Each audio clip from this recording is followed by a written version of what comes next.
성도 여러분 반갑습니다. 4월 28일 수요일입니다. 오늘 말씀대로 365는 열왕기하 19장에서 21장까지의 말씀입니다. 먼저 열왕기하 19장에서 보시면 랍사게의 그런 예루살렘 공격 사건이 계속 이어지고 있습니다.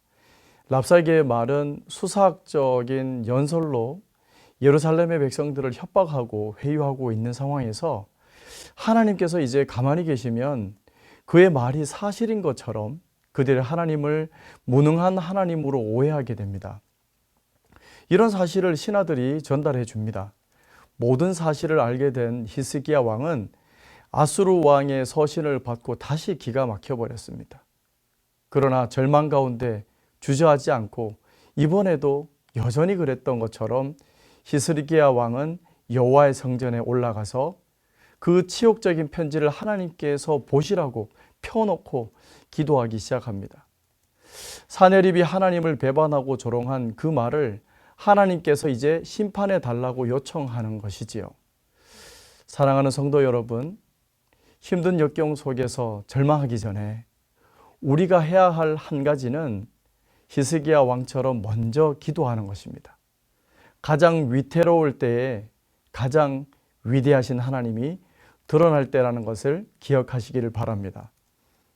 히스기야 왕은 여호와의 명예를 위해서 응답하시라고 한 그 기도가 결국 응답되었습니다.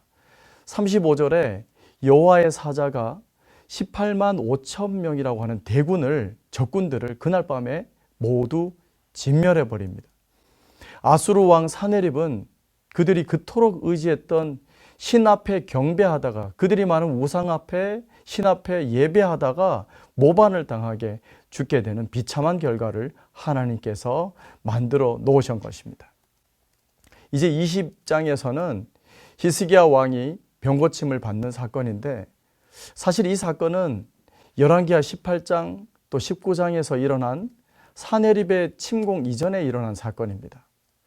20장 1절에 그때라고 시작하는 시간적 표현은 회상하며 기록했다고 보고 있습니다. 그러나 정확히 언제인지는 기록되어 있지는 않습니다.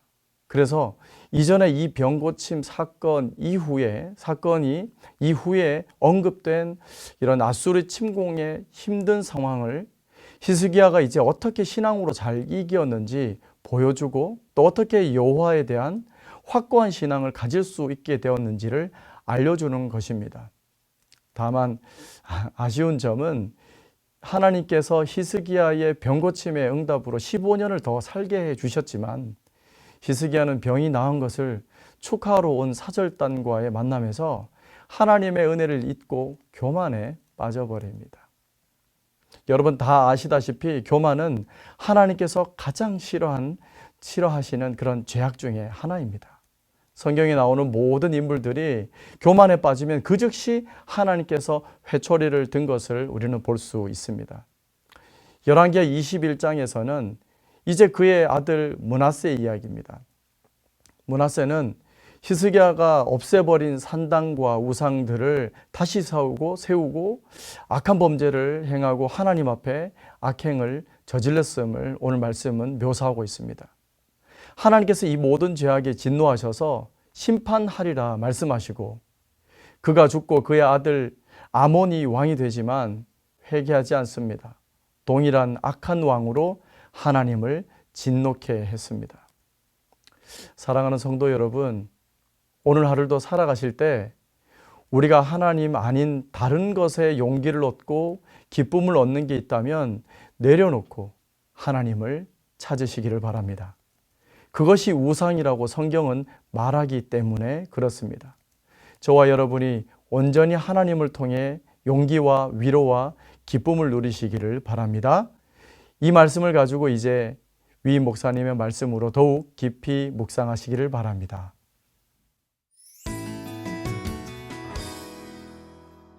(4월 28일) 수요일이 되었습니다. 오늘 함께 나누실 말씀은 열왕기하 19장 20절입니다. 아모스의 아들 이사야가 히스기야에게 보내 이르되, 이스라엘 하나님 여호와의 말씀이 내가 아수르 왕 사네립 때문에 내게 기도하는 것을 내가 들었노라 하셨나이다. 아멘. 히스기야가 남왕국 유다의 왕이 된 것은 대략 주전 728년경으로 봅니다. 그런데 그가 왕이 되고 나서 한 6, 7년 지났을 때 주전 722년경쯤 되었을 때 북왕국 이스라엘이 아수르에게 멸망하게 되었습니다.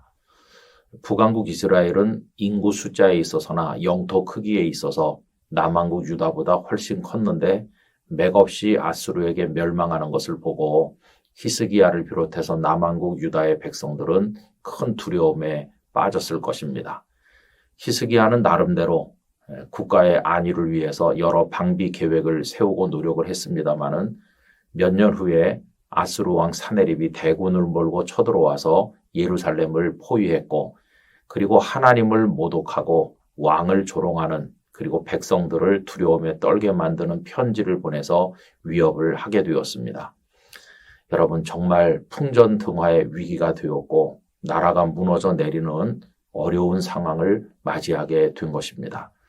이때 히스기야의 대처 방안이 무엇이었을까요? 그가 할 수 있는 것은 아무것도 없었습니다. 그러나 그는 한 가지 마지막 방법이 있음을 알았습니다. 다름 아닌 하나님께 매달리는 일이었습니다. 그는 아수르가 보낸 편지를 가지고 성전에 올라가서 옷을 찢은 채로 엎드려 하나님 앞에 눈물로 애원하게 되었는데 그 부분을 열왕기야 19장 14절에서 19절까지 해서 찾아볼 수 있습니다. 히스기야가 사자의 손에서 편지를 받아보고 여호와의 성전에 올라가서 히스기야가 그 편지를 여호와 앞에 펴놓고 그 앞에서 히스기야가 기도하여 이르되 그룹들 위에 계신 이스라엘의 하나님 여호와여 주는 천하 만국의 홀로 하나님이시라. 주께서 천지를 만드셨나이다. 여호와여 귀를 기울여 들으소서. 여호와여 눈을 떠서 보시옵소서. 사네립이 살아계신 하나님을 비방하러 보낸 말을 들으시옵소서. 여호와여 아수르 여러 왕이 과연 여러 민족과 그들의 땅을 황폐하게 하고 또 그들의 신들을 불에 던져 싸우니 이는 그들이 신이 아니요 사람의 손으로 만든 것 곧 나무와 돌뿐이므로 멸하였나이다. 우리 하나님 여호와여 원하건대 이제 우리를 그의 손에서 구원하옵소서. 그리하시면 천하 만국이 주 여호와가 홀로 하나님이신 줄 알리이다 하니라. 여러분 히스기야는 믿음으로 기도했습니다. 아수르가 지금까지 여러 다른 나라들을 굴복시켰고 그 신상들을 불에 던졌지만 그것들은 깎아 만든 우상에 불과하기 때문인 반면 여호와 하나님은 세상의 창조주인 살아계신 참 하나님이심을 믿고 기도하였습니다. 또 그렇게 함으로써 하나님의 영광이 나타나기를 간구하였습니다. 어떻게 되었습니까? 오늘 본문에 있는 것처럼 하나님께서는 우리들의 기도를 들으시는 분이십니다. 하나님께서는 히스기야의 기도를 들으셨습니다. 하나님께서 사네립의 18만 5천 명의 군대를 치셔서 다 죽게 했고 사네립은 자기 나라로 돌아가게 되었고 신전에서 엎드려 있을 때 아들들에게 살해당하는 비극적 결과를 맞이하였습니다. 하나님을 모독한 자의 최후라고 할 것입니다. 여러분 우리는 히스기야의 기도하는 모습을 배우기를 원합니다. 얼마나 어려운 시대를 살고 있습니까? 날마다 하나님 앞에 나가서 우리의 마음을 찢고 하나님 앞에 엎드려 부르짖기를 원합니다. 하나님께서는 기도를 들으시는 분 아니십니까?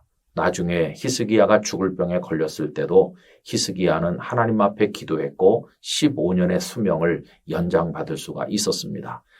이 영상을 함께 하시는 모든 분들이 기도로 오늘을 이기고 기도로 승리하여 나가기를 원하고 우리의 기도를 하나님께서 들어주시기를 간절히 소망합니다. 전심으로 부르시는 자의 기도를 들으시는 아버지 하나님, 저희에게 기도할 믿음을 허락하여 주시옵시고 끊임없이 기도함으로 하나님의 응답을 받고 승리하도록 복을 내려 주옵소서. 예수님의 이름으로 기도하옵나이다. 아멘.